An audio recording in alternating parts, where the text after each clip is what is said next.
Welcome to the Beyond the Baby Bonus. I'm Emma Hushka, founder and CEO of Fiddle Leaf Marketing. And today I'm joined by Hilary Ogro Plante, founder of Momentum Birth Coaching, a certified birth coach and doula.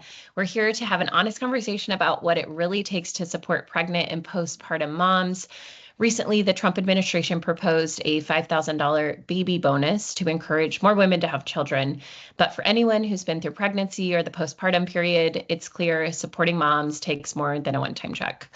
This episode is about what mothers actually need: physical, emotional, financial, societal support. We'll talk about what's missing from the current system, the real challenges women face, and how individuals, communities, and businesses can step up to help. So first of all, welcome, Hilary. It is Thank so you. awesome to have you here. I know when we first met, actually through my sister-in-law years ago, I was so inspired about everything that you were doing at the time. And then when you started Momentum Birth Coaching, it was so cool to connect with you. And, I think we immediately related on this and just the gap in issues that in support for women, and especially during, pregnancy and postpartum. So I think I said to you when we first started talking, like, we're gonna have a conversation, we're gonna record it and get this in front of people. So, I appreciate you taking some time to talk with me. And I wanted to start at least to say, we don't want to have this conversation about politics. It's not about politics. It's about, providing and providing a voice in a spotlight on these issues. And I know that's something that you're really passionate about.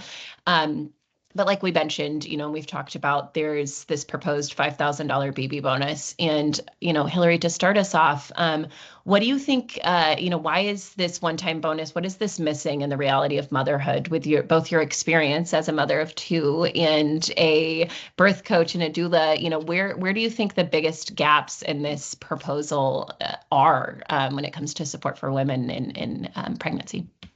Yeah, I think, first of all, thank you for having me. I'm super excited to be here and talk about how we can support moms in a better way. So thank you. And I think that this $5,000 proposal incentive is, I mean, who doesn't love the idea of being incentivized by money? But at the same time, it's just really falling short of what mothers actually need. It's not addressing any of the emotional help that moms need, any of the help with a newborn that moms need. Raising kids is not easy. Just, we need a lot more help than just $5,000. And $5,000 is nowhere near what it costs to raise a kid. So what I fear about this is that people would be incentivized by $5,000 and then realize that having a kid is actually incredibly expensive, and now they're in bigger trouble because they can't actually afford to have a kid, and the $5,000 doesn't even come close to covering it. So that's what I worry, is that people who actually are looking for the $5,000 would be kind of set up for failure in the system. Yeah, absolutely. And that's not even something I'd considered of, kind of what is the proposal, and the purpose of this is to encourage mothers to want to have kids. But I didn't even, think about the fact that maybe this would convince someone that this is something that they should do. And then just like you said, that is just a drop in the bucket. Again, for any moms listening, it is not just moms, any family that is raising kids, that there's so much that goes into that. And of course, you listed off, a lot of the emotional and physical gaps in support. So let's talk a little bit more about that, specifically to the emotional and physical and mental health support. I'd love to talk about both, prenatal and, I know that's a big focus of yours as a birth coach, is, helping. This is such a new thing especially for the first time, but even after the first time, it's still such a huge change for a woman. So let's talk about, from, again, your experience, what do you feel? And let's talk prenatal, then postpartum, because I do think it's, from my experience, there's a huge need in both, but it can be different, equally as important.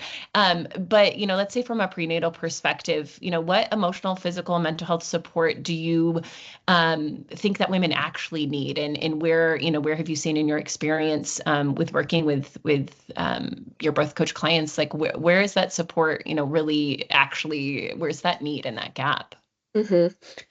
I think that prenatally, for first-time moms, it's often like there's so much information out there.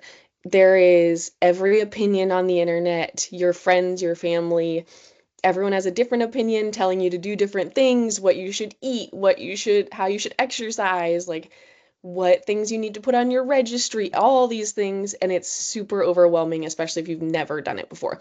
So I think that this is why I got into what I'm doing, is that I want to help people be able to think through what's going to work best for them without having to kind of navigate everything that's online or coming at them from other sources in one way or another.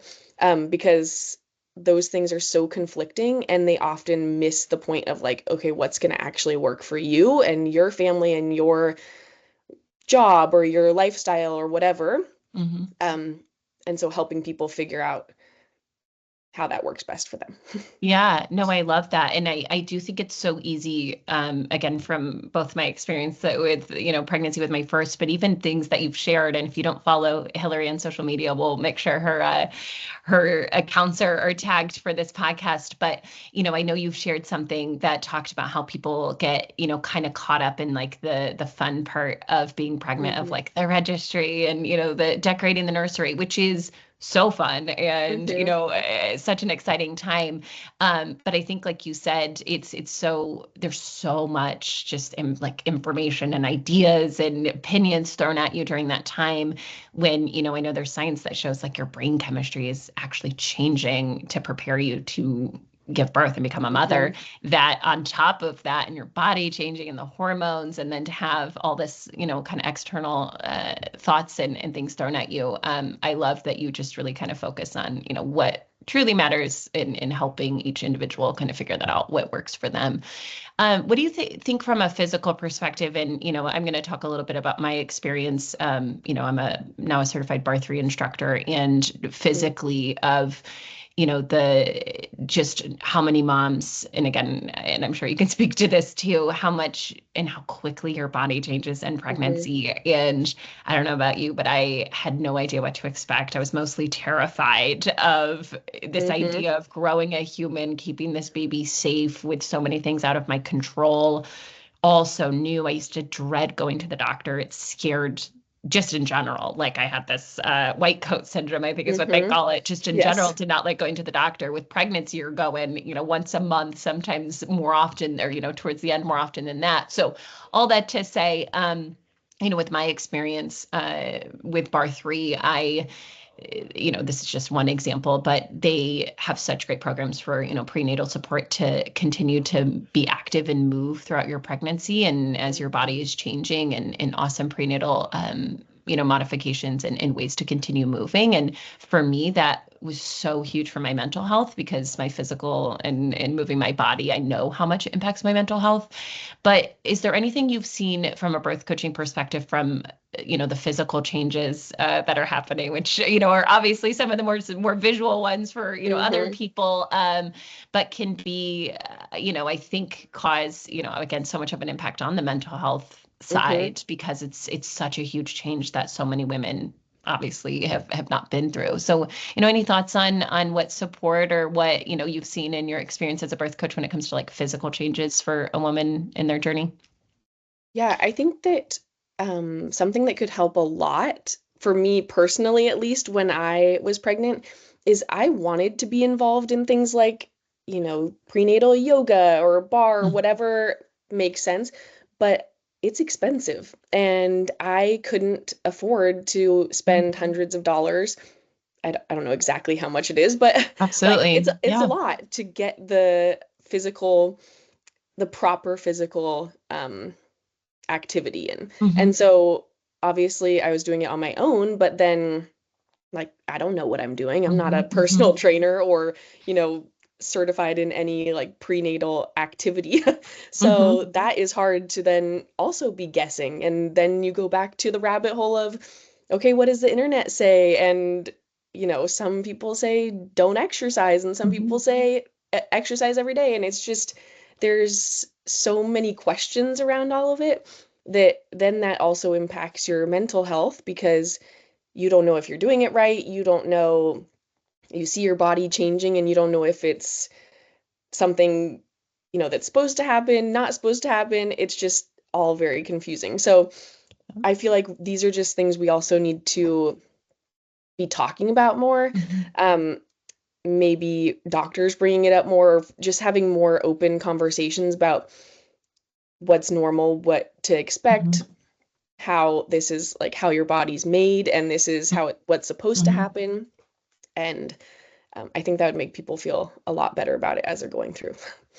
Absolutely. And it already is, like we said, so new and scary just in general. But then the fear of doing something physically exercise related that causes harm to you or your baby. And you just, like you said, I think that, and this will probably be a common theme because I know it's something we've talked about with the lack of education Right. just in general for women and their body. I think even from a young age, but they're about their bodies, just like you said, what's normal, what's Hmm. not, what is how can you take care of yourself physically to also take care of yourself mentally, and especially during this extremely vulnerable time, and just Yeah. like you said, whether or not that's with their physician at doctor's appointments, or maybe even just community based opportunities to Hmm. move your body, that are affordable, Totally. because you brought up such a good point, which again started this conversation, this $5,000 baby bonus that, talk about, not even, we're talking about,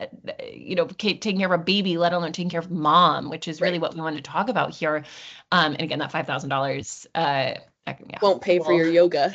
right, exactly. Which is, some people would look at as, not needed, but like we just Hmm. talked about, is so important, to, strengthening and preparing a woman's body for Yeah. birthing a child, which is one of the most natural things that happens, but also, again, just a huge, physical, it's, one of the biggest Yeah. physical things, someone could go through. So You, can I interrupt? Sorry. yeah, You brought please. up a Yeah. good point too. The I feel like so often people or women don't know about their bodies until they're pregnant. And I feel like that's doing them a huge disservice. And so these things can start so much earlier, just helping even like young girls as they grow up understand how their body works and all of that. That is going to significantly help people once they're pregnant. They're going to understand a lot more than just, okay, I'm pregnant now, I don't know like Right. what to do. What do I do? And yeah, Absolutely. and Yeah. because that also sets us up for failure because then you're trying to, learn so Learn much as you go. more, yeah, as you go, and that's just a lot. Yeah. That's very And overwhelming. it's already so, and I come back to the hormones, because with my Hmm. experience too, especially during the first trimester, you're just like, it's, I remember reading about it because I love learning, and I sought out, even though this information was being fed to me, I was just like, I need Hmm. to learn it. That's how I kind of handle the fear, is I just inform myself. And I remember learning about, all the chemical, literally especially during the first trimester, when it's, really, everything's preparing and growing, and just everything's changing so quickly. So add Hmm. to that these changes in your, physical chemistry of your body, Totally. physical changes, and then this lack of knowledge and understanding. And what you just said about, the not knowing their body, or understanding, is also, can you imagine how hard it is then to trust yourself and your Hmm. body when you don't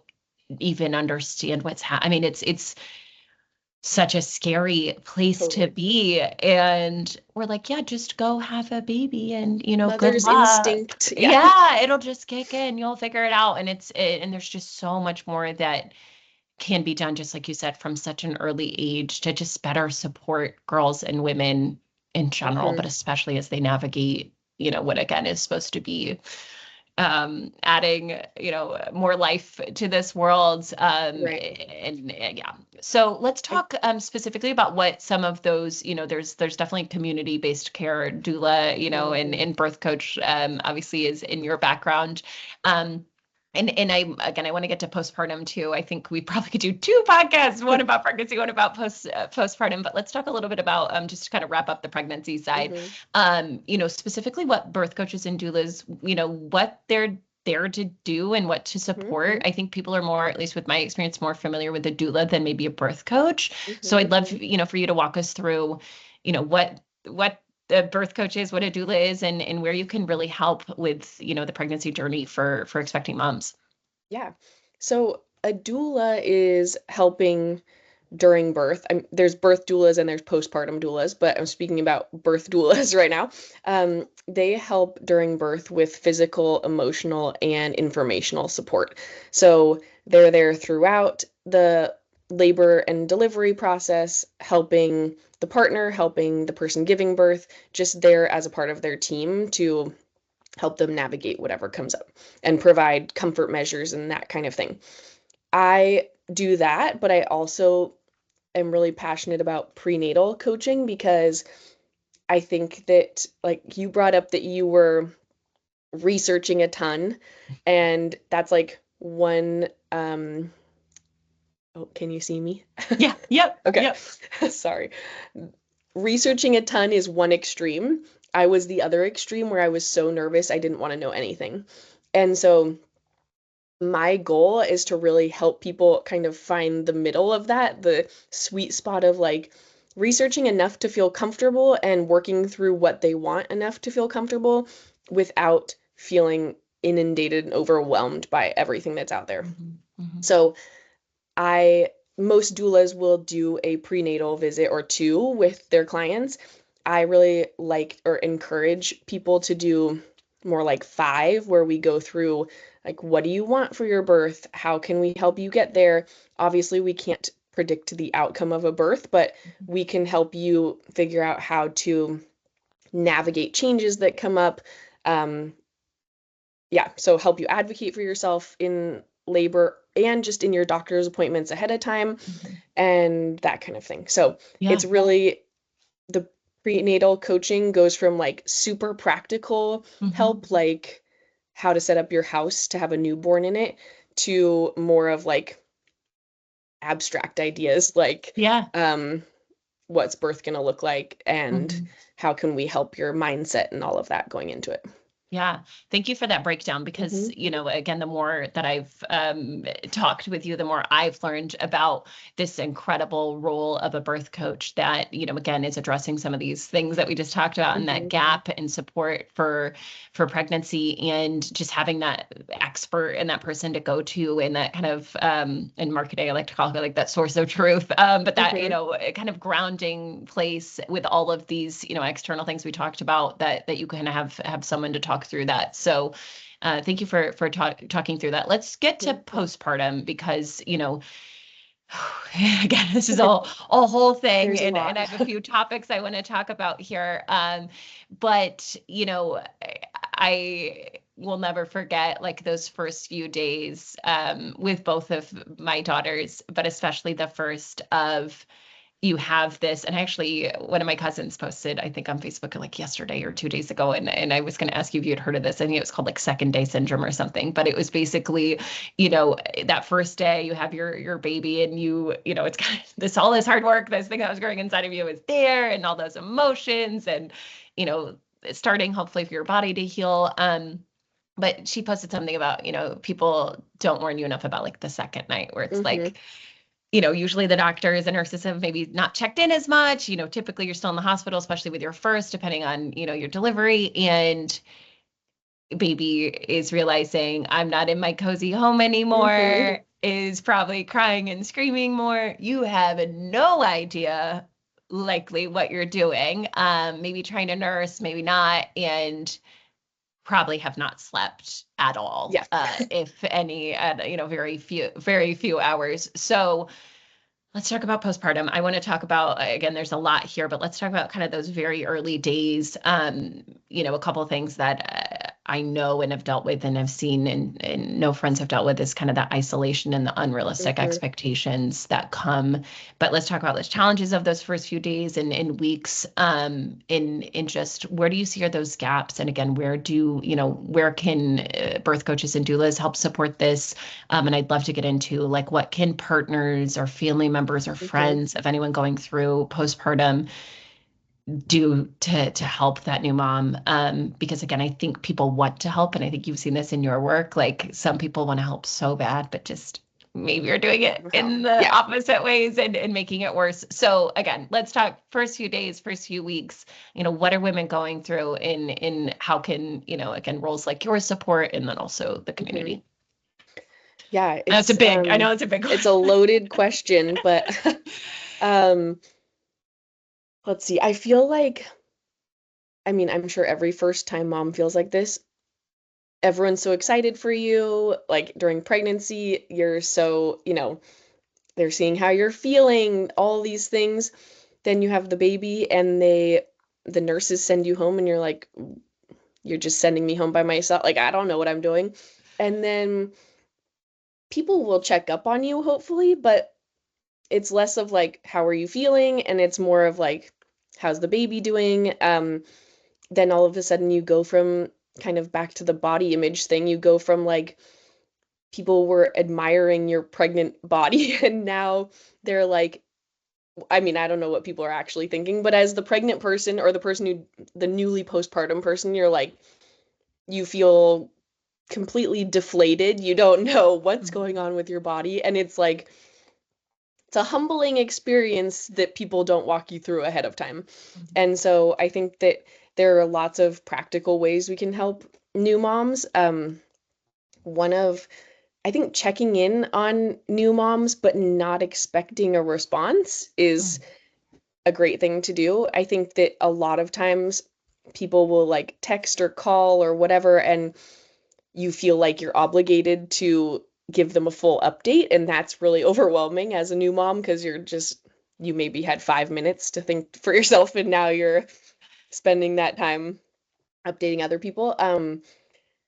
But just knowing that people are thinking about you is, and still have you in mind, is really nice. I will never forget when someone just said, I'm at Starbucks, what can I get you? And then they just dropped it at the door. Like it wasn't No like expectation anything or yeah. complicated. Yeah, there Yeah. wasn't an expectation. It was just simply like, here's a coffee delivery. They I didn't know want to you come could use in. caffeine. Yeah, they didn't want to like talk, which if you're up for talking, great, Yeah. like invite someone in if you want, but the expectation that someone is going to invite you in is stressful on the new mom. So, because like, not that my house is ever clean, but it definitely wasn't clean when I had a new baby. So, also things like, oh gosh, like saying, I'm at the grocery store, what can I get you? Being really specific with your offers instead of like, let me know if you need help,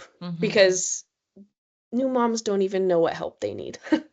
So, what I like to do in that prenatal coaching time is help people think through, what are things people can do for you? And this is like really uncomfortable for a lot of people because they don't like asking people for help. And even if someone offers to help, they feel uncomfortable saying they need it. And so I like to say, like, make a grocery list of basics that you always get at the store. If someone texts you saying they're at the store, copy and paste that list and send it to them. Like, make this easier for you ahead of time before you're in the moment so that you can feel more taken care of and supported and stable during those raw moments postpartum. I absolutely, those are such great ideas. And I'm thinking like, God, I really could have, I really could have used you a few years ago. But you just hit on so many, just such important areas that, and especially to be able to think through during pregnancy when, yes, your brain is changing, but hmm you're hopefully still getting close to normal amount of sleep and you can Right. process thoughts logically. Because just like you said, so many people, and I am absolutely one of those that is, I hate asking for help, don't want to put someone else out. And I hmm love the idea of guiding people to ask specific questions because it is a lot easier to accept when it's, Totally. I'm already at the store, I am Yeah. already at Starbucks, and it's like, oh, I'm not putting you out if you like grab one extra, it's hmm a little easier. And for that new mom to think through what those things are, because just like you said, especially in those early days, I and I think bless my husband was so good at just like capturing moments because he knows I'm big on pictures. Like I never want to forget even some hmm some of the like chaos and the ugly moments in some of those pictures that I remember in the moment. I was like, are you kidding me? You're taking right now. But like now I see is like I'm in like a nursing bra, like the nursing pillows, like Mm-hmm. covered in milk. And my hair probably hasn't been washed in who knows how long. Like I am just a mess. And he, wasn't trying to mortify me, was just Mm-hmm. snapping pictures probably because, our baby looked cute. But just like I never thought, like I am pretty type, I'm very type A, like, just never thought that that would be the life Mm-hmm. that I was living, but I maybe, slept an hour maybe. But in those moments, if someone asked me what I needed, my brain can't compute, like you No. said, the amount of work it would take to even think of what I needed or to even feel good about asking someone for help in that moment. Like you said, I don't want to see anyone. I don't want to talk to anyone. I am covered in milk and I probably haven't showered, maybe eaten that day. So I Mm-hmm. love those ideas of like prepping ahead of time because in those early days and weeks, there's so much happening. And I think it's been some of the hardest times in my Mm-hmm. life because, kind of back to the expectation, everyone's like, enjoy it, savor it. And it's like, it is very special, but it's also so, so hard for some Yeah. people. And that's okay. That's Mm-hmm. normal. And I think that's what I was so excited about this conversation because when you're feeling it, it can feel really lonely and isolating. And you're like, what is wrong with me? Why do I feel Mm-hmm. this way? The baby blues are talked about. Those first few weeks, the hormones come crashing down. And, there is this kind of natural sadness that a lot of Mm-hmm. women feel, but postpartum depression is so common and so real. And I know that some of those things will happen regardless of preparation, but at least Totally. will help women navigate and not be afraid to Yeah. ask for help and having people around them that are offering support and Right. help in the right way to help them through this. Mm-hmm. So again, I think it's just so great that you're helping women prepare as much proactively before they get to that stage. Mm-hmm. So let's talk a little bit more about postpartum support in from a both physical and mental kind of healing Mm-hmm. process because and again, I think we've talked about it, and the more, again, research I've done, just because it's so interesting to me, I think postpartum is looked at as like, 3 months, 6 months. There's studies that show it's years. Again, from a birth coach doula perspective, like what have you seen and again, the lack of support, we were talking early days, like what Mm-hmm. people can do, but I mean, women are changed, forever when they become moms, but I think it is, at least in my experience, a year before I'm any semblance of myself. And even Yeah. then, there's still impacts that I want to get into, like where the system fails when it comes to like getting back to work and other things Mm-hmm. that I'm very passionate about. But, let's talk even longer term, those expectations for moms when you're starting to maybe feel at least a little more physically healed. But, what Mm-hmm. does kind of that longer postpartum period look like? And again, where can maybe either, a role like yours and or the community like help support women during that, for 6 to 12 months after having a Yeah. baby? I think that since having babies, I have realized postpartum's forever. I don't think not to say you're never the same again. Like, I don't think that's a negative. I just think that there's things that are going to be different and there's no defined amount of time. I also think like the longer you take to address some of these issues, like for me, it was like pelvic floor physical therapy. I went back to work 6 months. I was lucky to be able to take 6 months after my son was born. But after that, I couldn't go to physical therapy because it was during the workday. And if I went, eventually I finally prioritized it, but then I had to take a sick day every time. And so the longer I put off things like that because I Mhm. wasn't able to access them for whatever reason, your postpartum's going to be even longer Mhm. because like those things need to be worked on and healed Mhm. and all of that. And if you aren't able to access those resources, then I mean there's people like in their 50s and 60s who probably are still seeing, I don't want to say damage, but like they're Yeah, still seeing yeah. things that could have Impacts, yeah. been, yeah, impacts that could have been helped right after they Mhm. had a baby. Mhm. So Mhm. that's just my 2 cents on Yeah. that. And um, I think that it's important to not forget about the new moms. Like, I think that right when they have a baby, you're excited about their baby. And then once they have a 6-month-old, like, you're not even talking, not talking to them, but you're not talking to them about like how they're doing and everything. Mhm. So checking in when other people might not be checking in is really important because it's still hard. I mean, I have a 1.5-year-old and a 3.5-year-old, and I still want people to ask me how I'm feeling because I'm tired. Yeah. But people don't think to I mean, they ask Yeah. me like surface level, how are you Right. doing? But it's like it's hard work. And Yeah. so knowing that someone's thinking about you is really important.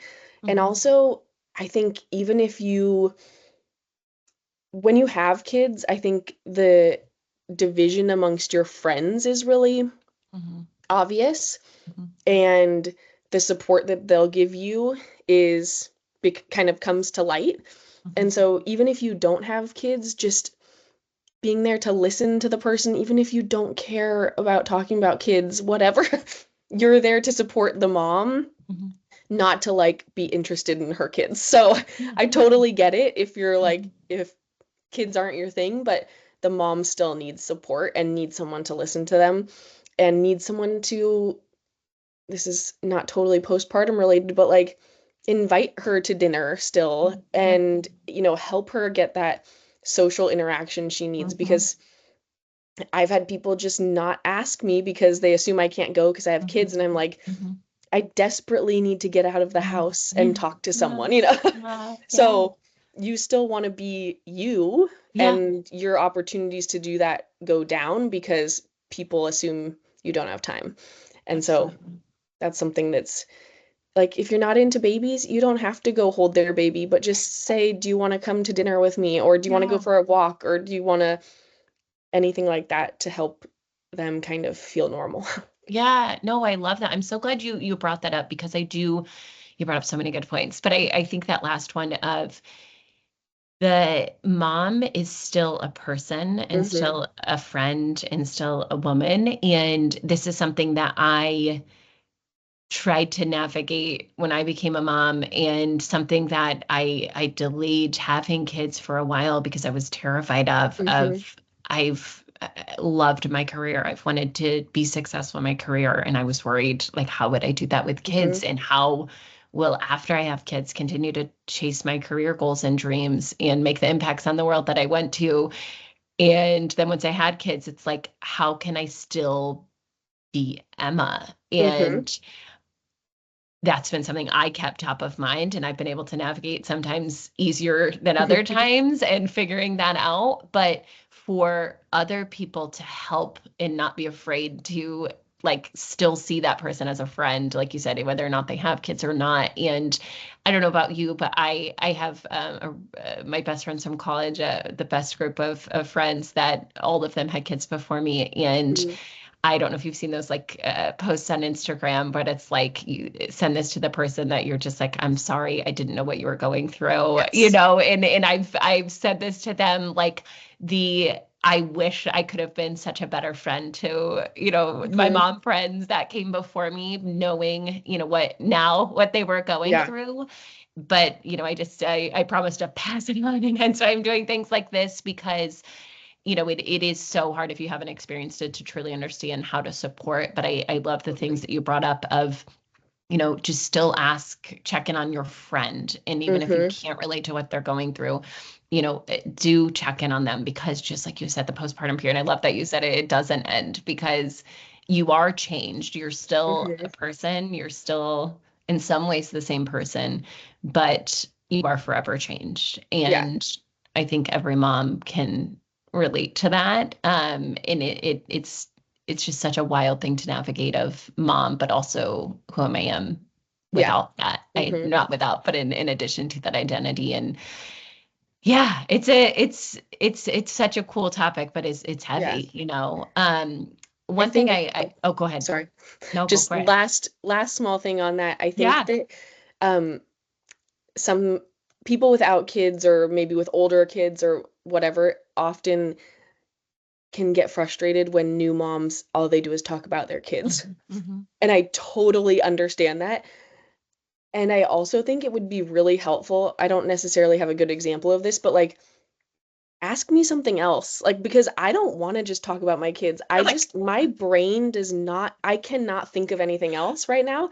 And like, that's what I got. that's my life right now. So please ask me something else so I can talk about something else. And Yeah, like, yeah, I'm happy to have different conversations. I just don't know how to come up with them right now. So absolutely. just like, having, like we said, like a friend just to talk like you used to talk to your friends instead of constantly talking about my spit up on my clothes. It's just like something new is really refreshing to a new mom, but it's hard for them to get there themselves. Yeah, no, I think that's such, I love that. Like just the advice of like moms, yeah, a lot of us do love to talk about our kids. They're so much of our Yes, of life. course. But at the same time, like you said, there's so much more to us, but sometimes it's really hard to think, just like To you said, your detach. brain Yeah. is in, they talk about like the mental load of motherhood, which again, I want to Mhm. get into like more of just Yeah. like that.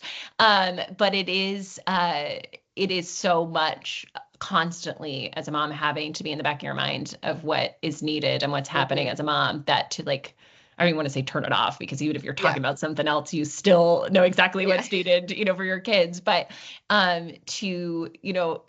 we can talk about something else, but like meet me halfway Throw me a bone. because Yeah. it's just not top of mind. No, I think that's such a good point. I wanted to talk about just briefly because I think I brought this up to you before, but an experience I had with my second that I had actually never heard of, but while I was pregnant with my second, my daughters are 20 months apart, so kind of still a baby going into Mhm. toddler while I was pregnant, and I struggled emotionally. And like with my Mhm. first, like I felt pretty good physically, emotionally the entire time. Postpartum, pretty good. But with my second, I was like, oh, like, what is happening? I was sad most of the time, and I had never felt like that in my life. And I remember we went on a vacation to outside of Vegas, so like nice weather. I was pregnant. It was kind of during the spring, and I was like, I just, it's a seasonal, affective disorder, and I Uh-huh. just need to go somewhere nice.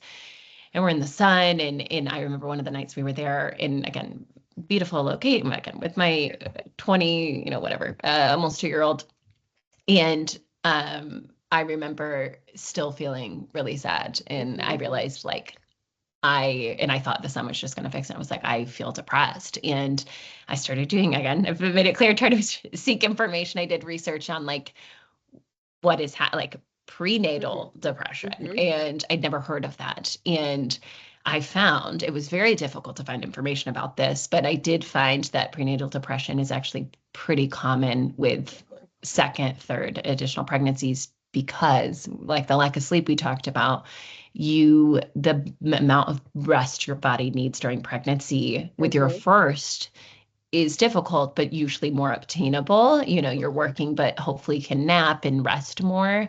When you have a toddler or multiple children to take care of, Mhm. and yes, even if you have a spouse that is helping, is still mental load, like we talked about, and physically, that a lot of women go through, this difficult time during pregnancy with second Mhm. or additional pregnancies that is just not talked about. And I remember Yeah. digging for information. I found like one person on Instagram that was talking about it.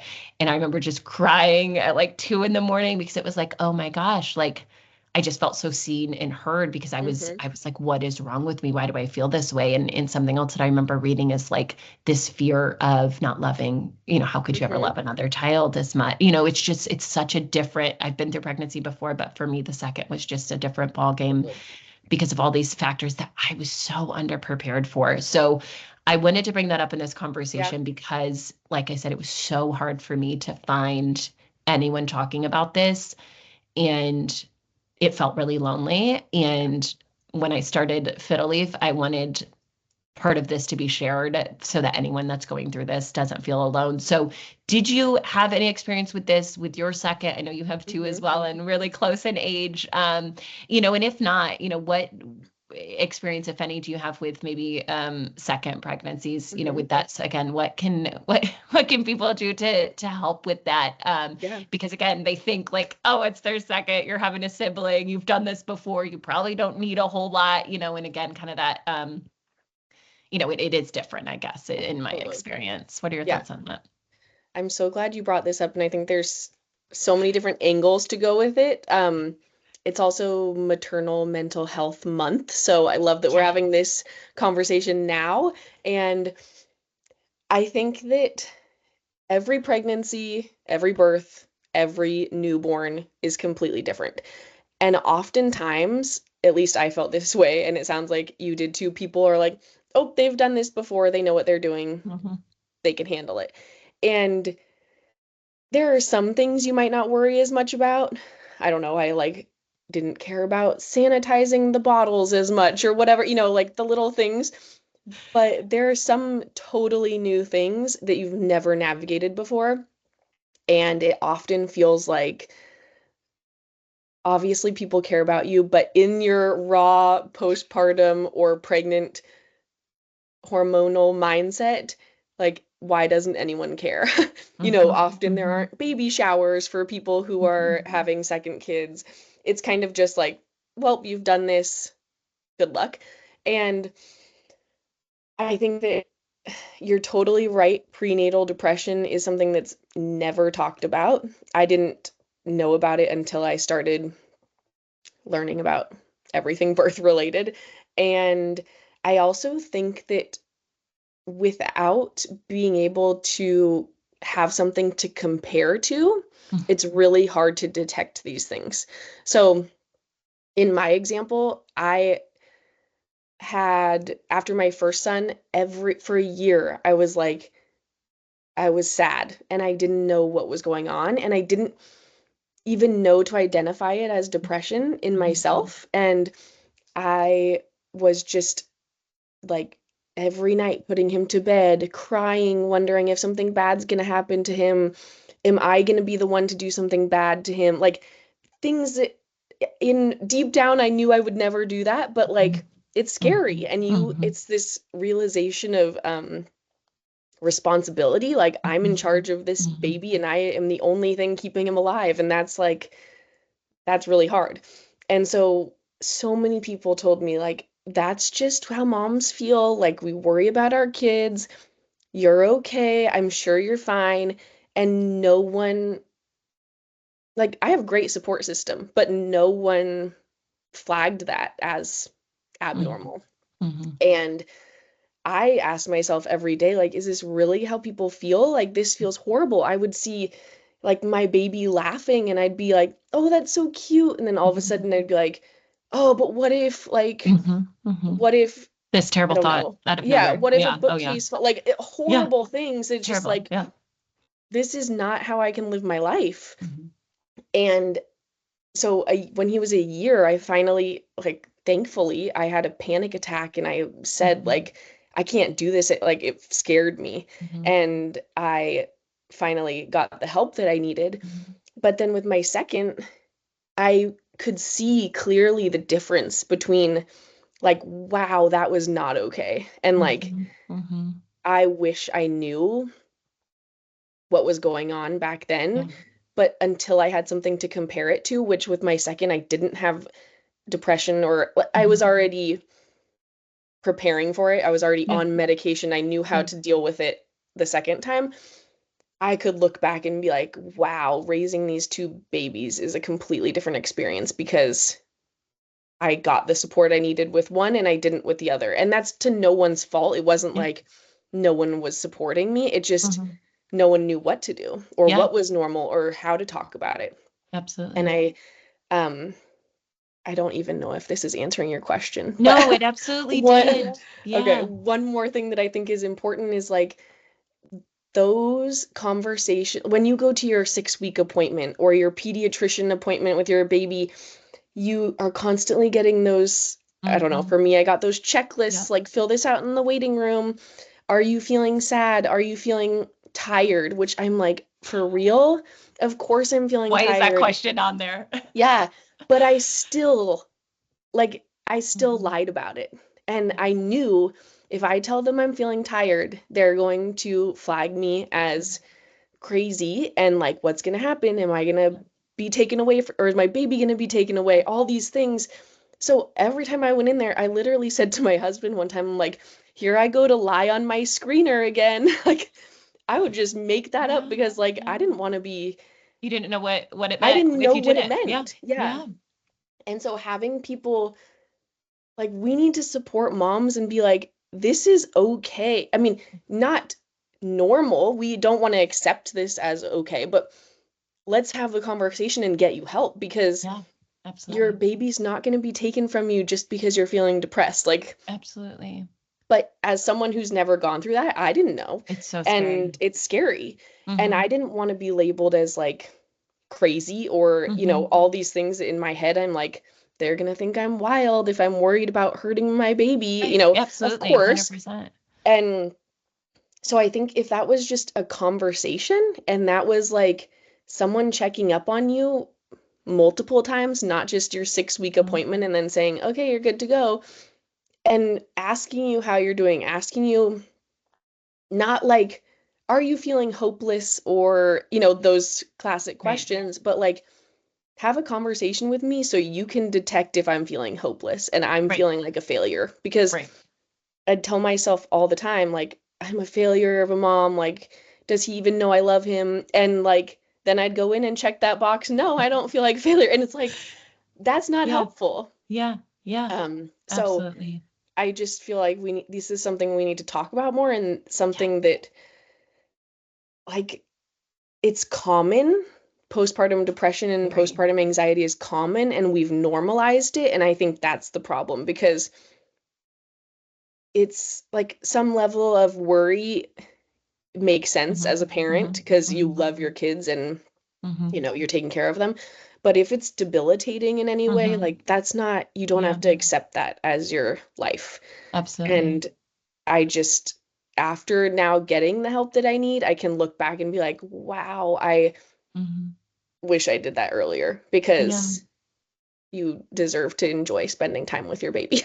Yeah, but now you have this business that you get to help Yeah, and voice this, and thank you for sharing totally. that, and I'm so Hmm. sorry you went through that, and I'm so glad you took the conversation to that, especially from a specifically like physician's care after having a baby, because I was mind blown that mom gets one Hmm. most of the time, again, depending on your delivery type, but I believe even with C-section, it's mostly about your healing and your Right. physical body rather than your mental. I don't think they're, catering more mental health towards, No. C-section just because maybe there's more actual visits needed from a medical perspective. Hmm. The fact that there's one, and just like you said, I did the same thing. Those boxes, it was like, or it's also, and this is what I've brought up to other people, that day, maybe I Right. got maybe I drink a little extra caffeine. Maybe I had a little a little positivity in me that Hmm. maybe I felt better that hour, that minute.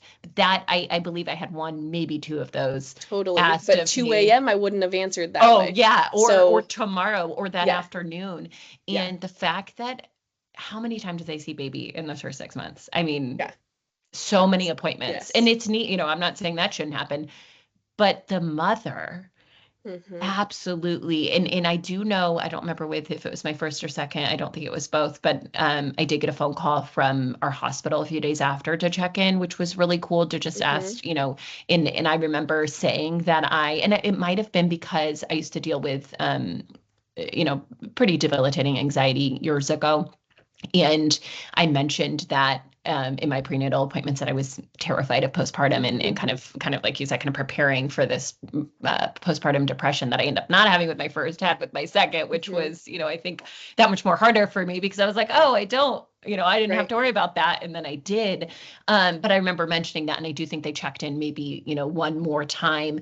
But just like you said, the amount of times that I just like I didn't even think about because I didn't even consider checking Hmm. yes of have I had thoughts of these things Right. because absolutely not. But I absolutely did. And I will never forget, and I'm going to try not to get emotional talking about it because it was such a hard moment for me. But with my second, both of my daughters, we did sleep training. It sleep very well, but our second took longer to take, to kind of catch on to this whole eat during the day, sleep at night idea. And of course, we're like, what are we doing wrong and all the things. But I remember there was a moment that in the, whatever wee hours of the night, a couple weeks old or month, even longer, I don't know. And I dealt with postpartum rage with my second, and I've never felt rage in my life. Yeah. Like, I don't even know if I would have been able to describe that word or use that word before I felt this. I was mad, and I definitely had some sad moments with my first, but I was very angry with my second. And I think that lack of sleep, again, with now two, was a different ballgame. Instead of being able to nap and maybe rest more, it's just my husband was doing everything he could, but with two, a toddler, and a newborn, it's a different ballgame. And I remember one time in the middle of the night, I just couldn't get her to go to sleep, fed her all these things. And I had this moment, and I think I was so upset, and I, had my husband hold the baby, and I was like punching the bed. And I've never physically felt, rage that it's like, I need to hit something. Like, that's not who I am. No. And I remember breaking down crying in our bedroom, and I don't want to get upset. It was the scariest moment, because I was like, this is not who I am. This is terrifying. And I remember thinking, and I think I've shared this with you before, that extra moment I have of like, this is not okay, this is not me. And I, broke down crying rather than, but I remember thinking, this is how moms snap. There is something I'm able to bring myself, somehow control this and breathe, whatever the hell I did to get through that. But I remember thinking, like, I somehow understand how moms make really, really bad decisions in those moments. And to be able to even understand how it could get there is still something it's really hard to admit that I felt. And I know there's a lot of women that have not admitted that and would be terrified to admit that. I love my kids more than anything in the world, but that feeling and the lack of sleep is so, like you said, so debilitating. And it is, again, it needs to be talked about, because it's so real, and so many women go through this. And just like you said, don't have to deal with this. There is help. It's not as actively being offered as it needs to be. And, you and I at least going to continue the fight. And there's so many awesome organizations that are working to make this more of a conversation. But, we started this with like this baby bonus, $5,000. Yeah, sure. Sounds like a lot of money. You know what I would prefer? Support during some of those scariest times that you physically, mentally are being so exhausted, and you aren't your shell of yourself, and it is so scary. And like, put the money there. Like, that's what these administrations need to do. Put the money into the support that women need and deserve to be able to get through those moments. So, that guy. These are so important and such big conversations. And I hope, anyone listening to this that's felt this, like, just like you said, like, check those boxes. They're not going to take your kid. They're going to get you the help you need. And, any healthcare organizations that maybe happen to listen to this, like, whatever changes or community support we can do to get more support for moms in those moments, I think is just so critical. And even individuals, if you hear a mom saying anything that is just like, it might not even be a red flag, but you're just like, even a yellow. Yeah. I don't know if that's right. And like, there's no harm in reaching out to your doctor and just asking them. And I think what you mentioned about saying ahead of time that you have struggled with anxiety in the past doesn't have to be a diagnosis. You don't have to have been diagnosed with depression. Tell your provider that, and hopefully they will check in on you a little bit more and kind of just bring it more to the front of your mind, because that's important. Maybe you're more prone to it, and you have dealt with that. And I think, just like you said, any comment or anything that someone, talking to a new mom or a pregnant person that makes you like, don't let that slip by. Don't be like, oh, did they sound like they might be struggling? Ask follow-up questions, because it could be that opportunity that someone finally feels that they can feel Mm-hmm. safe to Yeah. admit those things with someone that they trust, and then realize, just like you said, because you don't have that comparison, you don't know what you're going through, you just know it's not you, Right. is, or that like this is just what it is. But then if that person just even probes on that, and maybe, it's not, maybe they're fine and it just, you took it, Yeah. differently, but at least, give them that opportunity. And just like you said, I think that's maybe just opens them up, and at least to talk to Mm-hmm. their doctor, or Totally. see what they can do to get that support. Yes. Completely. I really want to talk about the where the system fails when it comes to, and this is one of the, especially as a business owner, one of the things Mm-hmm. I'm really, really passionate about is the gaps in paid leave and affordable childcare. Um, Maternal health care, we could continue on that, but I Mm-hmm. think we've talked a lot about that. But let's talk about, a lot of moms go back to work or need to go back Mm-hmm. to work. And I think it's incredible. And I have so many stay-at-home moms, and I tell them all the time that I don't know how you do it, because I couldn't do it. And I think Mm-hmm. we've talked about this before. I'm a better mom because I work. I love what I Mm-hmm. do. I did go back to work with both of my kids before I started my business. And it's a huge reason why I started my business, is to Mm-hmm. have the flexibility to be a mom. But, luckily I live in Oregon. I actually don't know what California, if they've done anything yet, but Oregon, I think about 2 years ago, um, uh, had or passed the Oregon Paid Leave Act, which allows, specifically with at least parenting, either partner to take, a set amount of time with a percentage of their pay, that Mm-hmm. employers and employees are paying in for paid leave, which is fantastic. And I know a couple other states that have done this. Mm-hmm.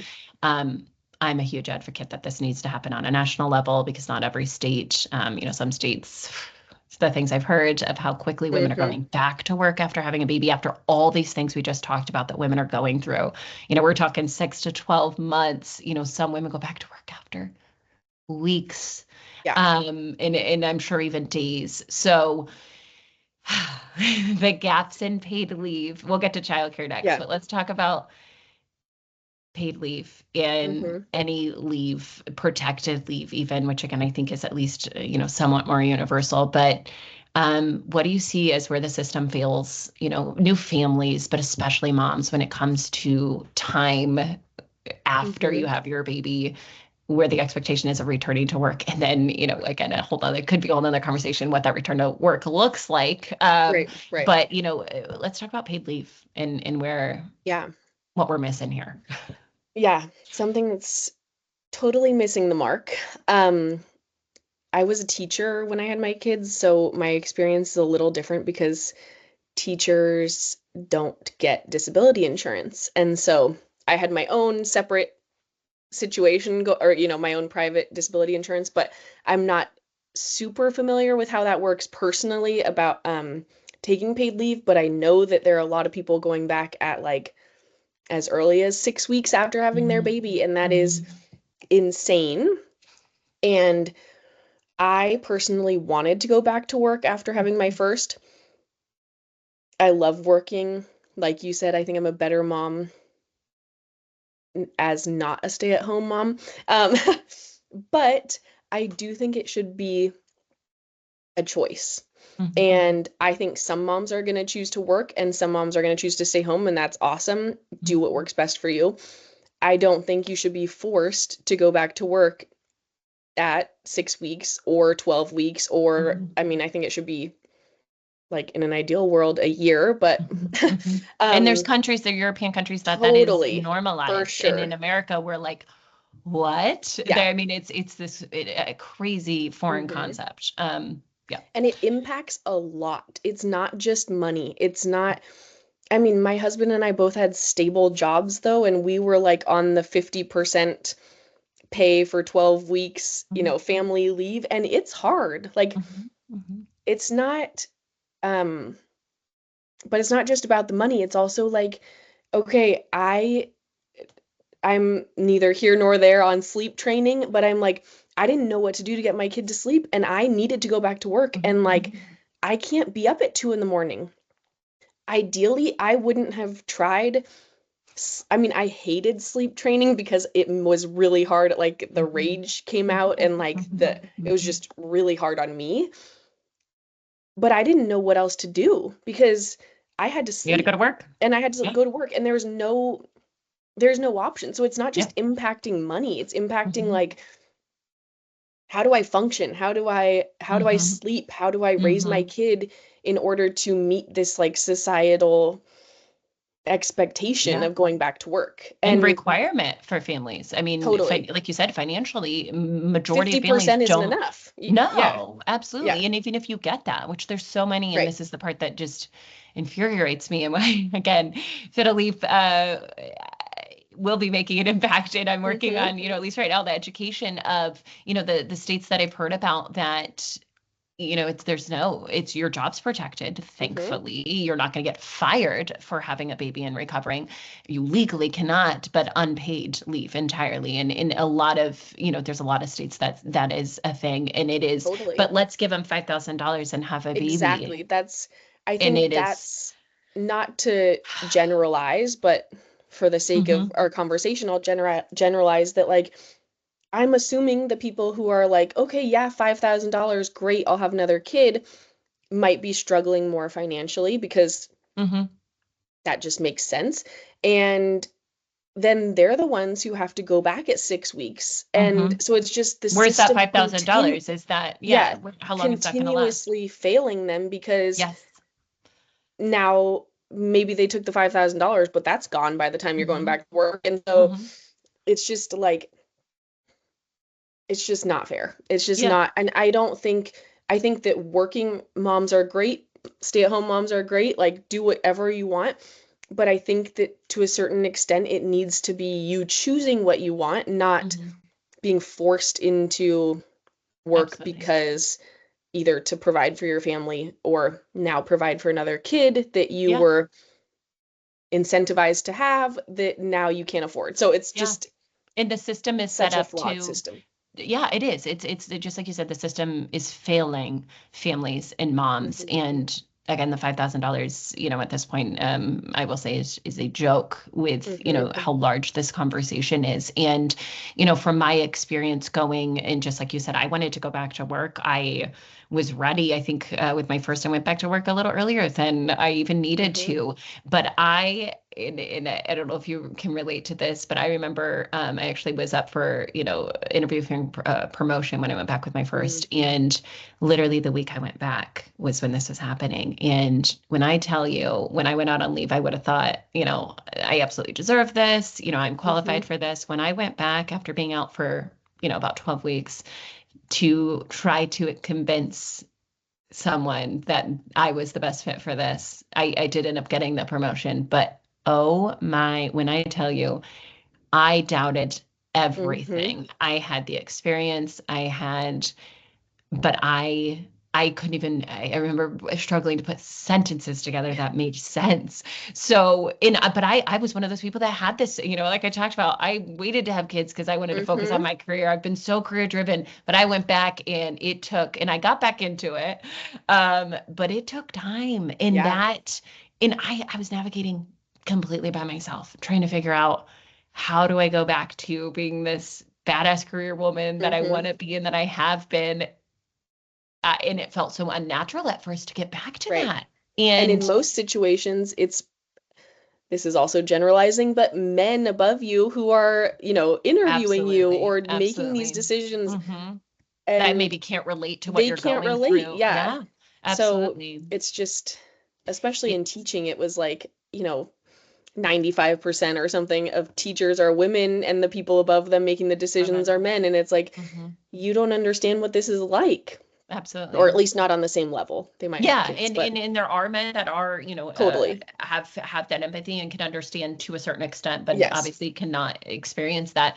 And Hmm. I think that's where, for me, and this is again one of the things in my leadership roles, I've tried to empower women to go after and to have, that seat at the table. And I think I've Hmm. talked to you about, I'm a big fan of Sheryl Sandberg and the work she does with Lean In, if anyone's familiar with that book of all these things we just talked about creates this gender gap in leadership and in businesses, in roles of decision making. And just like you brought up in school systems, it's the same in corporate. And women have kids go through everything we just talked about this whole time, then take any sort of absence physically, mentally, everything we talked about, and then go back without the support from the system and without support of their community and in their workplace. And how do they get to leadership? And this is what, like, I am so passionate about, is we need women in leadership. And if anyone disagrees with me, we need to talk, because women, all of the things that we've talked about of what women can do physically and mentally to go through this and be moms and be these incredible friends and daughters and everything that women are after trauma, physically and emotionally and mentally, in the experience and the empathy that women have. Women need to be in leadership roles. Women need to be in government positions of power to change the system that is failing women. And when they take these gaps in their careers, either for 3 months, for 6 months, some for a year, some for a few years, and then try to go back into the workforce, they're at a disadvantage. And this is the problem. What's happening everywhere is women are behind from a gender gap perspective, from a pay perspective, because they have babies. They are going through everything we talked about and go back to work or don't go back to work, maybe 5 years later after their kids get to school because childcare is so expensive, go back to work at a disadvantage because they've been out of the workforce for 5 years, start maybe entry level, and then they are working for, what sort of paycheck for, again, the cost of kids. So this is something that I'm so passionate about, and I am going to continue to be vocal about and do everything I can to advocate and represent as a business owner. But again, there's some really cool organizations I'm going to make sure to link in with this information that are talking about this. And, I want to talk a little bit about the invisible labor and the, mental workload that we talk about with moms. But anything to add on the gap when it comes to returning to work, and we can definitely wrap that, because I do think it's clearly I could continue with my passion about it. But anything else do you want to add on that before we talk a little bit about the invisible labor and kind of start to wrap up? I don't think in particular. I think obviously we could go on and on about it, but I know. We might we've covered. We might need section 2 for that. Yes. Let's talk about the invisible labor, and then I want to finish up like what real support looks like, just overall, like what community, what employers can do to help with this. But, the invisible labor, again, this is its own conversation, but let's, at least touch on it. Is this, and I know what I'm talking about. I've seen you post about it, but like, in what I try to talk to, my husband of like, what's on my brain at any given moment is like, how many diapers do we have? What size are both of the kids in? What are they going to need next week? What do they need? What's just every single thing is a step ahead. What do we need right now? What's coming? It never turns off. What doctor's appointments do they need? Are we behind on our vaccines? Have we done play dates? Have we worked on this specific skill set with our toddler that's going to start preschool in the fall? It's constant. And that was just like what I could think about this second of examples. Let alone laundry, the house, anything else. The invisible labor. What's your experience with that? And what do you think, how do we even begin to like feel like moms have support in this? Yeah. I don't even know where to start. My husband takes on so much of the household chores, everything, probably more than I do, which I don't know that everyone can say that. And I still feel this mental load, invisible labor, constantly. And so it's nothing like I think oftentimes people want to blame other people around them for not supporting, and it's like it's not. I don't know how to solve it because I go Mm-hmm. through the same thing, and I feel like I Mm-hmm. have all the support, in Possible. my own Yeah. household. Yeah. Yeah. So, but I do think that one thing that's helped me a lot is just literally forgetting about like, I wish he knew, all these things that need to get done and just asking for it. Like, there are things that my husband can do so much easier than I can. And like, mentally, it's not affecting him the way it's affecting Yeah. me. Yeah. I don't know, like, doctor isn't one of them for us, but like, Yeah. if it's stressful for you to call and make a doctor's appointment, just ask Just for it. ask. Say, please call the doctor and make, like, Mm-hmm. it Mm-hmm. doesn't have to be like, oh, I wish he knew he should have called the doctor. Yes, Yeah. ideally, of course, we all wish people could read our minds, but like, we just have to ask for what we need Yeah. and communicate clearly. And Mm-hmm. um, I don't know that that will make it go away, but it can Mm-hmm. help to Yeah. kind of delegate tasks and help other people help you. Yeah, yeah, I help don't, me help you. No, and I yeah. can relate. My husband is does pretty much all of the cooking, so much of the care for our kids. And just like you said, I think that's, some of the challenges I have is just like you said, even if there's a really healthy share of that load, Hmm. it's still, I can't turn it off. And I No, think, sometimes partners are able to, and it just doesn't constantly weigh on them like it exactly. does the mom. And maybe that's that natural maternal instinct they talk about, is like it will take over your brain Yeah. constantly and you can't turn it off. But I completely agree with you. And something I'm constantly working at is just talking and not being afraid to vocalize, like, hey, this is, or even just like check-ins. And I've heard, advice from, either things I've seen or read of Hmm. like doing like and it might even be Mel Robbins, who I'm a big fan of, but give like a percentage each day or each week, a check in with your partner or your spouse. If you're in a situation that you have, help in this, is like, what percentage are you, like 1 to 100, what percent are you at this week? And it's Hmm. like, if you're, Oh, maybe your spouse is at 75, I'm at 45. It's like, okay, we know, you got more capacity than I do, this week. hmm. And to just come and not be afraid to vocalize that. And I don't know about you, and it sounds like maybe you can relate. I go with the passive aggressive route Yeah. sometimes. Never goes well. I think I even did it either this morning or yesterday. It's like my default, and it's like, Hmm. because all of this maybe stress or all these other things that's weighing on me, I don't ask for help, as we've Yeah. talked about. And then I do this terrible passive aggressive thing that then usually leads to, an argument Yeah. or Yeah. not asking, not even being clear of what I'm actually wanting. So I love that you said, just ask, just talk about it. And sometimes for me, I literally just need to get it off my chest. Like, I'm not Hmm. even asking you to do anything. I just want to talk about what I'm going through and experiencing Yeah. right now, because it feels like a lot. It feels heavy. And Yeah. sometimes for me, saying it either Yeah. to my partner or to my friends of like, ugh, like, I need Hmm. this, I need to just get this out. Sometimes even that helps. So I Totally. love what you said about just talking.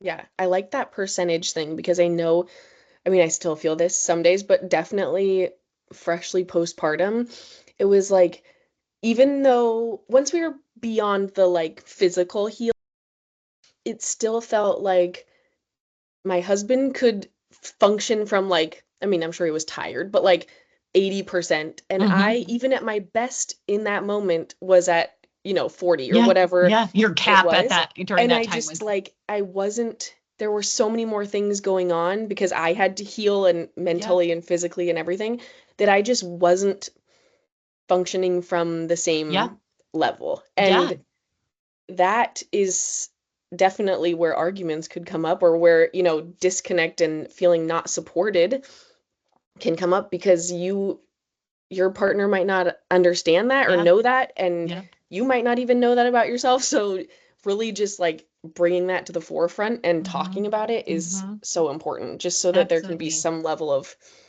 understanding and Yeah. empathy. Yeah. And if you don't have that partner, hopefully you have a Hmm. friend or family that you're able to try to put like a number, something to help people understand. And I think that's just, I love that you said as much as people can read our minds, Yes. how they can't. And I like remind myself of Mm-hmm. that every day, that, and that's good. It forces us to communicate, but, just finding creative ways to ask for help, if asking for help is it something that feels natural to you. Mm-hmm. So, Totally. um, let's wrap this up with what real support looks like. And I want to keep this, as targeted to, specific things. And we've already talked all sorts of different ideas Mm-hmm. throughout this, but, what do you think individuals, partners and friends and family overall, just maybe like, and, you don't have to keep it to three things. So I'm trying to think, Mm-hmm. what are like some takeaways for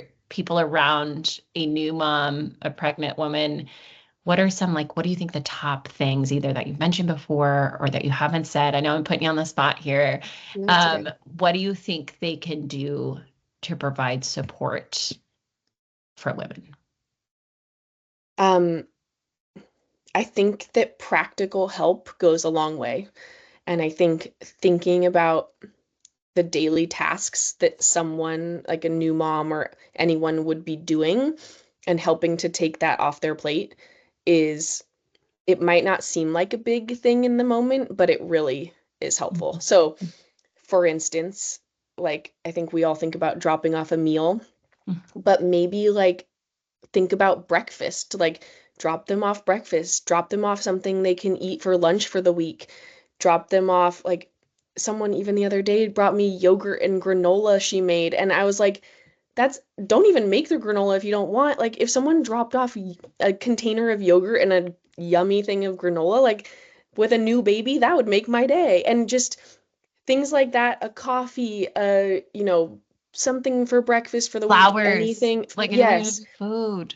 Yeah, something that's just like maybe not what other people are thinking about because everyone thinks, let me bring you dinner, let me give you a DoorDash gift card, which those are all amazing things. But when someone puts the extra effort into thinking about something different, it feels special as a new mom. Also, like as a second time mom, someone with other kids, like prep snacks for their kids, cut up all the blueberry Fruit. or strawberries, Grapes. like the Yeah. grapes. Oh my gosh, the grapes. Bring over quartered grapes and that mom's gonna be so happy. Just things that are maybe not, they don't seem like a big deal, but that's one more thing or one less thing that that mom has to do. And it's just, it is kind of a breath of fresh air for them. Mhm. Um, I think, yeah, practical help, or just if they want someone to sit and chat with, sit and chat, but see what the mom really needs and how can we kind of, I hear this a lot, like mother the mother instead of just thinking about the baby and the care Mhm. that they need. So, Absolutely. I absolutely love that. And it's show up for the mom in whatever way it makes sense for that mom, and listen and ask questions about hmm them and baby.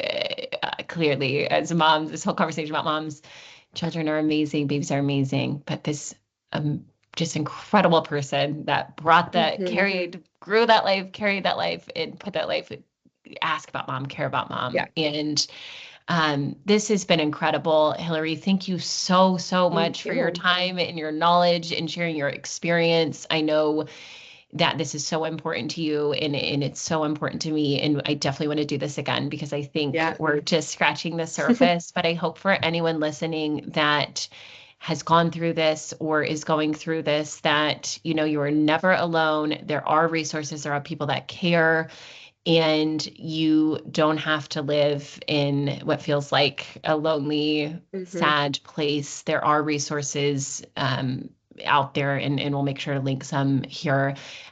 Please make sure to follow Hilary Momentum Birth Coaching, because she just provides so much knowledge and perspective that is so valuable for, again, both, prenatal, postpartum, but also for anyone around any moms, which I think is hmm every single person, and how to support them. So, like you said, it's Maternal Health Awareness Month. It's also Mental Health Awareness Month. These conversations are so important. And again, thank you for being a part of this.